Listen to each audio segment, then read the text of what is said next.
Finally কিন্তু আখি ঘুরতে চলে গেছে। ঘুরতে গিয়ে কিন্তু আখি তার বিভিন্ন ধরনের ভিডিও আমাদের সাথে শেয়ার করছে। আখির পরা সব ড্রেসগুলো কিন্তু অসম্ভব সুন্দর। তার ভিতরে এই ড্রেসটা পরে আখিকে এত ভালো লাগছে, মনে হচ্ছে বাংলা চলচ্চিত্রের কোনো স্বনামধন্য নায়িকা অভিনয় করছে। তো খুবই ভালো লাগছে। আখি কিন্তু এবার আয়াসকে নিয়ে গেছে, আখির বাবাকে নিয়ে গেছে। তো দুই বাবাকে নিয়ে সেখানে আখি কিন্তু খুব ভালোই আছে। এই যে দেখুন, আয়াস বাবুর সময়টা অনেক ভালো কাটছে। আয়াস বাবু কিন্তু এই প্রথম ঘুরতে গেল, ঘুরতে গিয়ে কিন্তু আয়াস বাবু এত খুশি। এই বিষয়টা নিয়ে কিন্তু আখি একটা কথাও বলেছে যে আয়াসকে এত খুশি আমি আগে পরে কখনোই দেখিনি।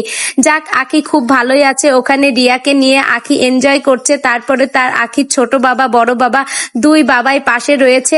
সব মিলিয়ে দিনটা খুব ভালোই যাচ্ছে। আর আখির পরা এই ড্রেসগুলো যদি আপনারা নিতে চান তাহলে দ্রুত অর্ডার করতে হবে। এই সুন্দর ড্রেসগুলো আখি পরে এই ভিডিও আপলোড করার সাথে সাথে এই ড্রেসগুলো কিন্তু আর বেশি সময় স্টকে থাকবে বলে আমার মনে হয় না। এই জন্য যেসব আপুরা এই সুন্দর ড্রেসটা অনেকদিন ধরেই খুঁজতেছেন তারা দ্রুত অর্ডার করে ফেলুন। এই ড্রেসগুলো কিন্তু খুবই সুন্দর। আর এদিকে দেখুন, আয়াসও কিন্তু অনেক মজা করছে।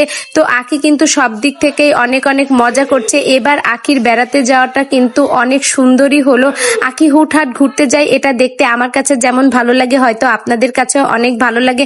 মানুষ সবসময় কিন্তু কাজের ভিতরে থাকতে থাকতে একটু ডিপ্রেশনে চলে যায়। সেই ক্ষেত্রে মাঝে মাঝে এইরকম সুন্দর পরিবেশ থেকে একটু বেরিয়ে আসা উচিত, তাহলে কিন্তু নিজের কাছে ভালো লাগবে এবং কাজে কর্মেও মন বসবে।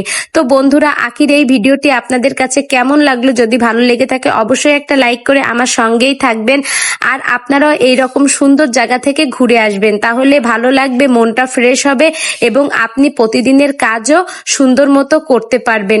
তো বন্ধুরা, ভিডিওটি অবশেষে আপনাদের মূল্যবান মতামত কমেন্ট বক্সে জানাতে ভুলবেন না।